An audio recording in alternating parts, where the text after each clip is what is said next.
bad feeling. Once the trigger is taken away, they get better.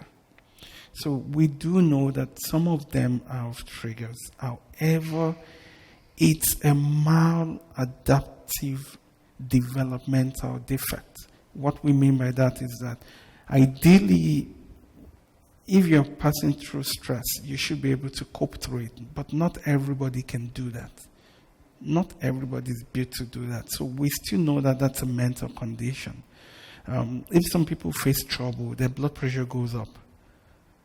And if some people face trouble, their blood pressure stays the same. So it's not their fault. That's what we see as medical practitioners. We know that at this point in time, they're going through a trigger, and then we help them through it.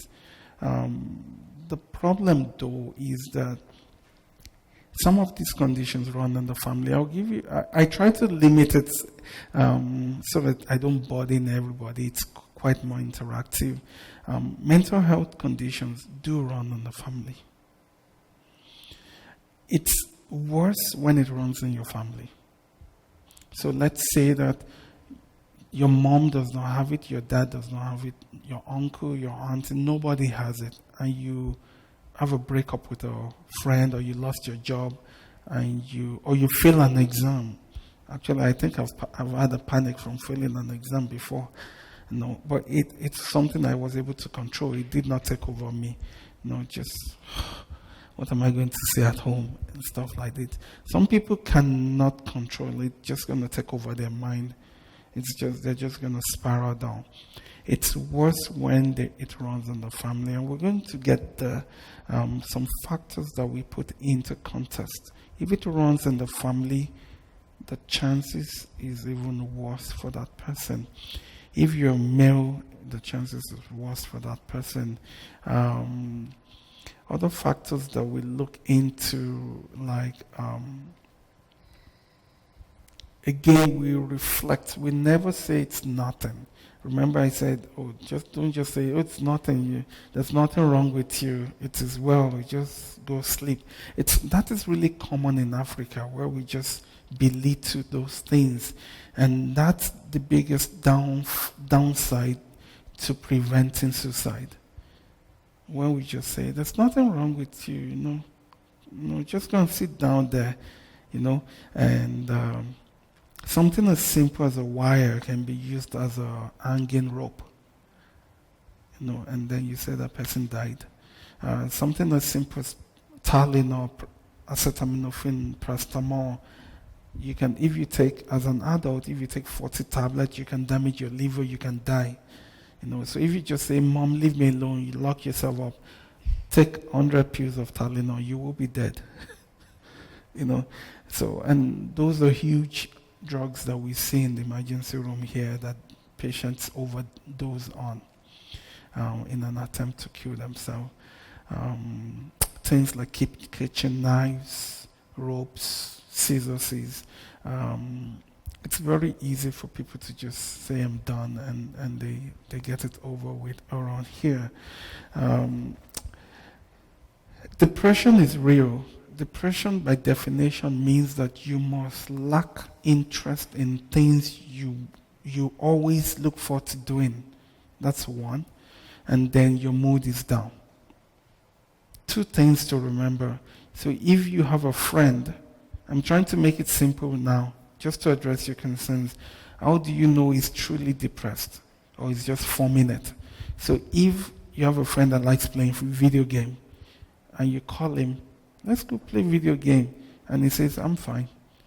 And this is not Shola, this is not Shegun. He would always jump at video game. And he goes on for 2 weeks without playing video game. Please call 911.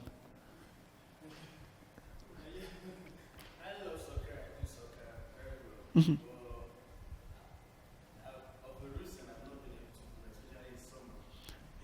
You've not been able to do it, or you don't want to do it? No, I've not been able. Because I'm scheduled.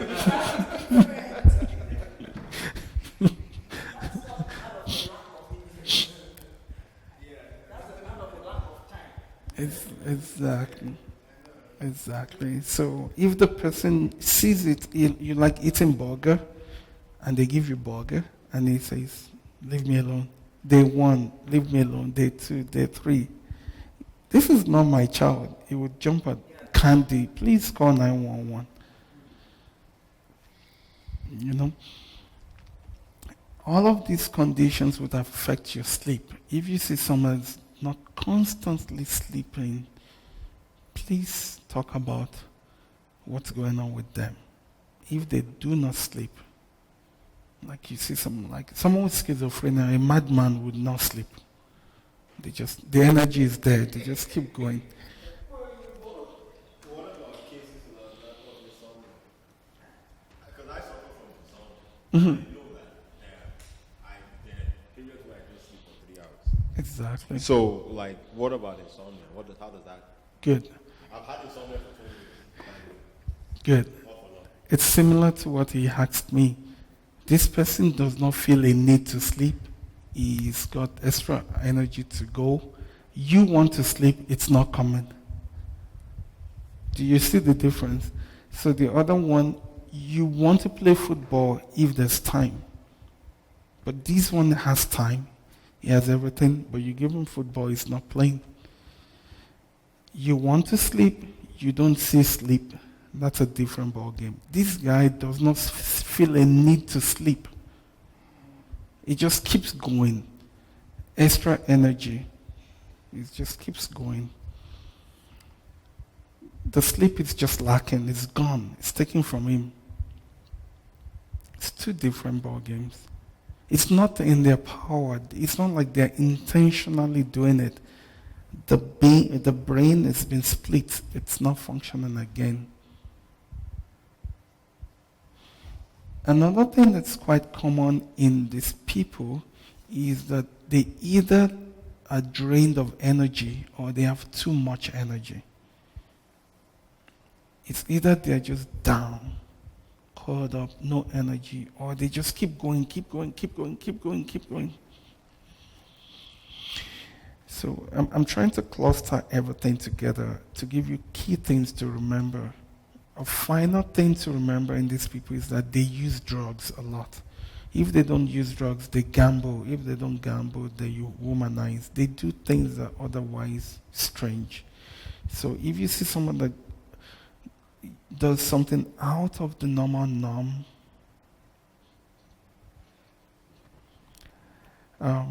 definitely they've got something mental going on with them. Without taking much of your time, I would run into the next slide, and then we can talk again.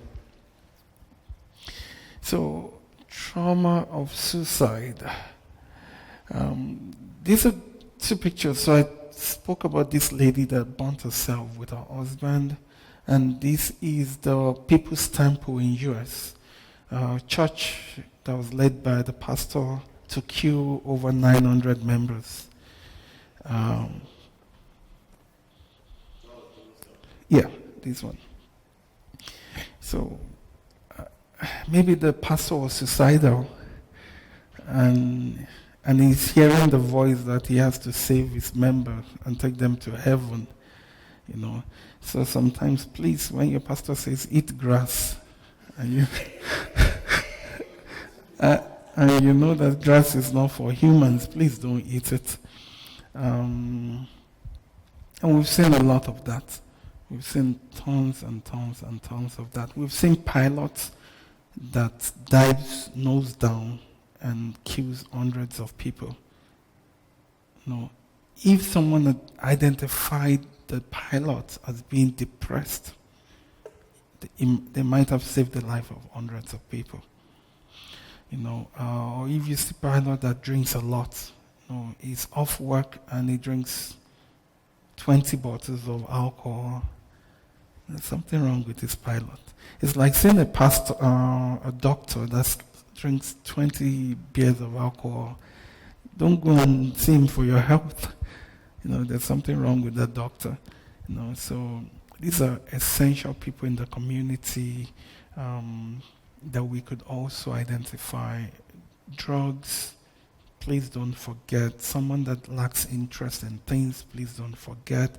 Someone that has no need for sleep, please don't forget. These are essential things that can save a lot of lives.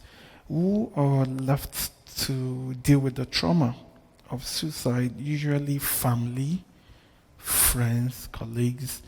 Someone dies in your workplace, you have to take over their workload as well. Something as simple as that. Someone dies in the house, insurance refuses to give you the life insurance because they said he committed suicide. So you lose everything. The family suffer, the children suffers. So please, before you take your life, think about your family. Legal cases. We've seen cases where a wife commits suicide and the husband is sentenced to life imprisonment because there's just no. They feel it's the husband that killed the wife. So and truly he did not do it. We've seen cases in North America where a spouse dies and the partner is jailed for life. So people that suffer after suicide are people close to you. People close to you are those that you would leave behind to suffer. Please, that's a point to talk about when counseling someone with suicide to seek help. Finally, let's talk about what we can do to help in a nutshell. Many countries and cities are aware of this, and they know that people fade away before they die. They don't see a need for life again. Ending it is just really the last straw. In Calgary, there's 911 for emergency, and there's 811 for Health Link. If you think you have a concern and you're not sure, please call 811. They will discuss health-related matters with you. If they think it's important, they're going to say, go to the Merge or go to a walk-in clinic. If you see someone hurting him or herself, please call 911. They would be there within 15 minutes within Calgary to help salvage the scenario. Talking about suicide as a statement of conclusion has been known to reduce the risk of suicide. Sometimes you think, if I talk about it, it's going to create more suicide. Actually, talking about it has been shown to help decrease the amount of completed suicides in the community. Most of the ladies that you would see that are depressed or feel like killing themselves would do non-fatal self-harm, like slicing their wrist, taking pills, trying to drown themselves, and stuff like that. The males are not that way. The males usually complete it.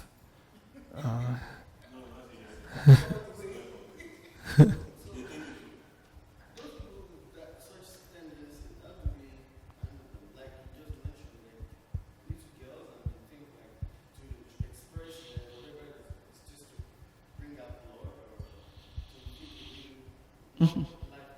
Mm-hmm.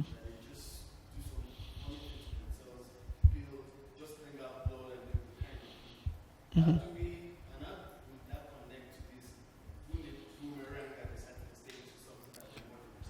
Yeah, so the most important thing is you have to self-reflect. Okay, you have to put yourself in their shoes and say, I know that you're not crazy. You've got a health need. It's easy to say you're crazy, just leave her beside, You have to truly see them as having a health need until proven by specialists not to be having one. We have people called, which is still a mental health condition with personality disorders. We have people with antisocial personality disorders. They just want to disrupt everywhere. We have them in Nigeria too. Kids that throw stone at animals, break your door, break your window. They become garage boys and thugs. But here, they manage them. They are...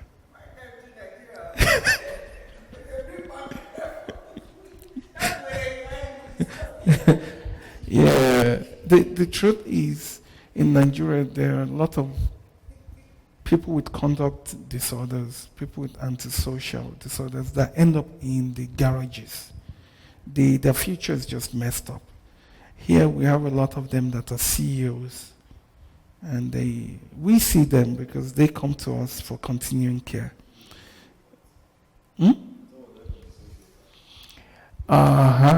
So those ones are not these categories. So someone that knows that I want to go and kill everybody in a setup is someone else. Is that someone that commits homicidal act? I want to kill every black lady in my city. Those are another categories. These people are people that are sick without knowing. These ones are the ones we're talking about. You cannot save someone that wants to go and commit military-directed suicide. That's terror, homicide. That's terror. That's terror attack. But if you kill yourself as a protest, just like that monk, he's not killing any other person. He killed himself. That's suicide. He wants to kill himself. He's not killing someone else. However, some people with these health conditions are females and they don't want to leave their children behind, to suffer, and then they kill the kids as a means to helping the kids. So because of the burden of that, please, we need to, as a people, I know it's difficult in the church, just like I had a moment with my wife. We have to start seeing these people as being sick.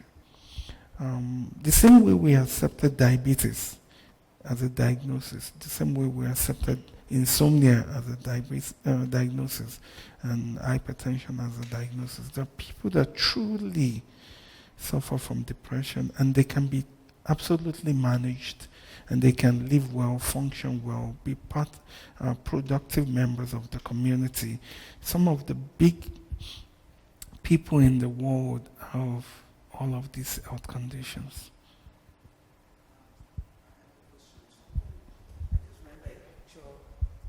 That happened a couple of years ago here in Calgary. A woman that drove herself and her children were in the car with her, and drove them into the river or something. And that brings about the subject of, what do they call that thing? Afterbirth depression. Postpartum. Mm-hmm. Yeah. So, how does that relate with this? Good question. Being suicidal? Good question. No, I really appreciate your question. There's something called, I'm not answering your question directly, there's something called gestational diabetes. It means that when you were pregnant, it brought about that diabetes, and you would end up with diabetes in life. There's some people out of pregnancy, that's when we're going to know they have thyroid problem, and then we're going to start treating the thyroid. Some people, it's the first time we're going to diagnose them of hypertension. Same thing with mental condition. It's during the pregnancy we're going to know they have mental condition, because stress, pregnancy is a stressful period. It changes 50% of your body. You were like this at some point, and now you're like this. It's going to make you blow out. Your hormone is going to change. Your blood cells are going to change. Your look is going to change. Everything is going to change within your body. It's a stressful period for ladies. Thank God for God.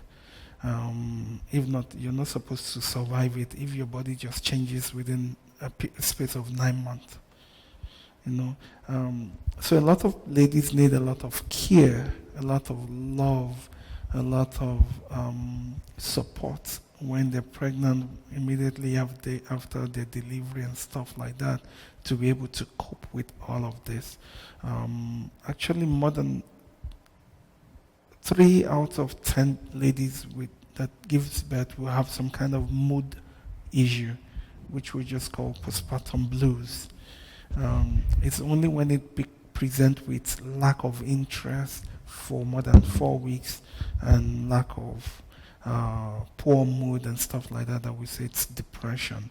And then we have to worry about suicide and homicide, because they might just kill their child. Sometimes they take out the stress. They just kill the child. Sometimes they kill themselves, just like animals do too. Even in some chickens and rabbits, sometimes they kill their own child. So in the case of a woman who's got postpartum blues, if she just had a thought of killing the child, will that count, or does it have to be a series of thoughts? The reason why I say this is I have a fairly close enough friend who thought of killing her daughter. I think a few months after, I can't remember the story. She explained it to me that she was walking somewhere in Lagos.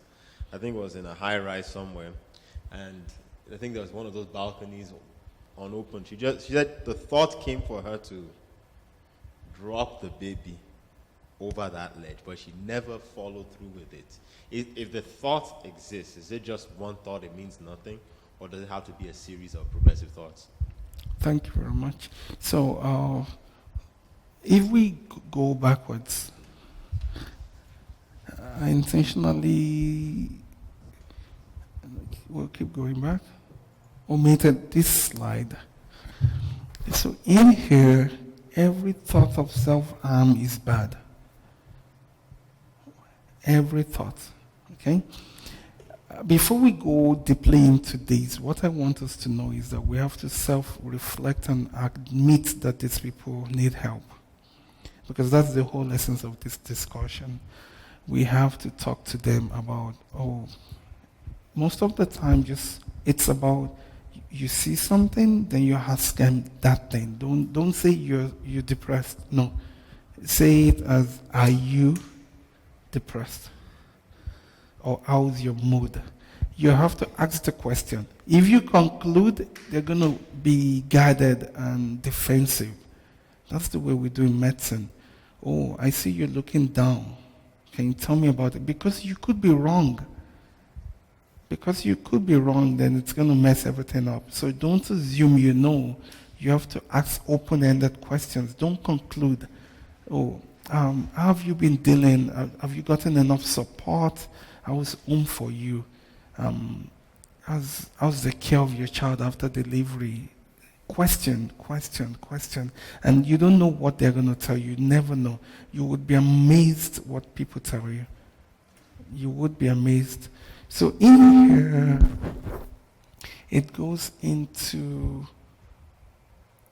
this is the category you mentioned. So is this person having, this is core medical stuff, so I didn't go into it. So is he having suicidal thoughts? So if you go to the emergency room where I last worked, every adult we did, because of the suicide issues going on over there, and the last case that led to that was the elderly man that slit himself. We created a suicide prevention mechanism. If you go into the emergency room and you're more than 18, they're going to ask you about depression.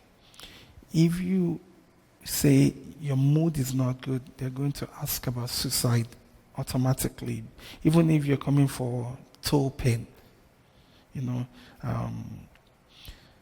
The person I saw today, sorry, I keep going there, came for something different. They will not tell you, they want to talk to the doctor, not the nurse. So they might just say, I'm having diarrhea. And when they come inside, it's something totally different. So we don't want you to have any thought. So if you have a thought and you have an intention to kill yourself, we go here. If not, we come here. And then we say, do you have any behavior thoughts with the intention that you might want to otherwise, you'd be better dead than living on? If it's yes, it's going to be here. If it's no, you're going to be here. Then we're going to say, did this patient act on the thought? Like, that's your patient. Did she act on it? No. It's going to be non-suicidal, self-injurious thought. But in that case, it's non-homicidal thought. Non-injurious because she didn't do it. But if she had done it, then it's going to be, oh, you did injure yourself but did not lead to suicide. Something like that. So we have a lot of categories. We do this to decide if we should admit you involuntarily. So there's a law in medicine that says we can keep you on admission. Like if you say you're really crazy, then we're going to lock you up. You get it? So the only people that qualify for that are these people and these people. You have an active plan to die. If you say, Doc, yes, I know what I'm going to do. I used to have a patient, I just made him a bit better now. He had always, for the past 13 years, thought about jumping in front of a train. Every day of his life, he has thought about jumping in front of the train. And I did not lock him up because I could use this algorithm. And because it's been so long, there's thoughts, but there's no plan to do it. Some people will tell you, it depends on how, if you're professional, they're going to tell you, Doc, I'm going to do it tonight. They're going to tell you, we see those things. We're not making them up. We see them every day. This last patient I mentioned told me 2 weeks ago, Doc, I'm not taking any medication again. I had to beg him. Then I told him, give me the chance to add one more medication to your drug, just one more. And he said, I'll give you 2 weeks. Luckily for me, for the first time in his life, he feels perfectly normal now. For the first time in his life, he feels absolutely, he's seen tons of doctors, he's seen tons of psychiatrists. I don't know if they've always gotten it wrong, but this time we got it right. And he's like, Doc, I'm a new man. He's truly a real man. He has a good wife. The wife has a lot of money. He's not working. He has no stress. So there's no stress. The wife is supportive.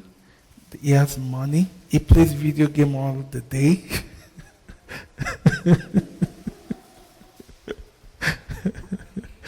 So we have to call it a day. It's been nice talking about suicide prevention. As I take home, please, there's something called reflective learning, reflective care, reflective interaction. It's good not just for this topic, it's good for everybody, especially in a multicultural Canada. You have to put yourself in the other person's shoe. It's good to know what the person's thinking about. The truth is, my wife thinks differently than I do. We're from the same background, but yes, she thinks differently than I do. So it's good to say, oh, what angle are you coming from? When you know where they're coming from, then you can help. If you use your own thinking and you're reflecting that on the other person, it's going to go wrong. It's going to go wrong.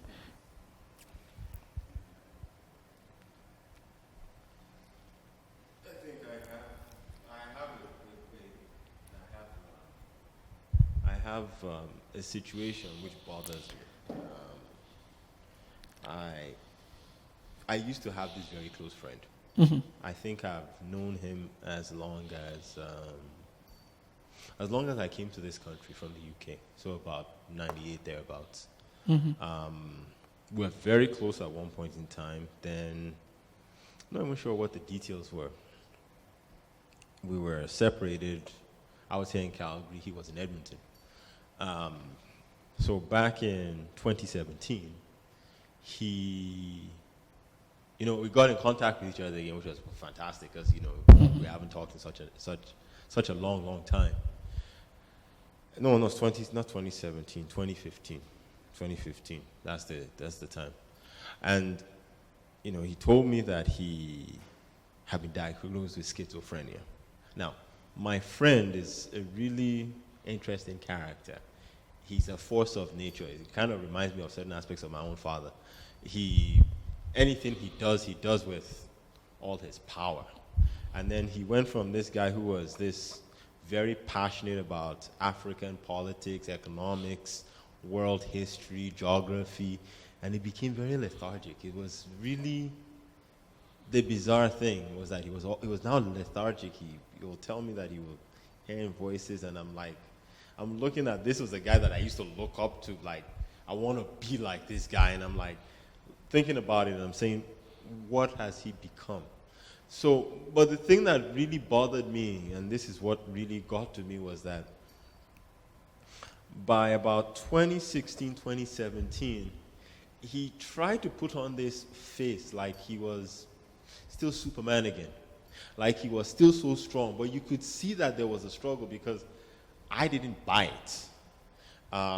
The girl he was seeing at the time didn't buy it either because, interestingly enough, one day he called her and she three-wayed me into the conversation. And the way he spoke to the girl was a way that I would have never expected him to speak to a woman in my life. Mm-hmm. He was never that kind of person that would do that. The way he accused her of pretty much every sin known to man. He stopped short of calling her a prostitute, but he did everything else. So I've lost contact with him since July 2017. I think what bothers me most about it is that, is it possible for the depressed person to put on a show?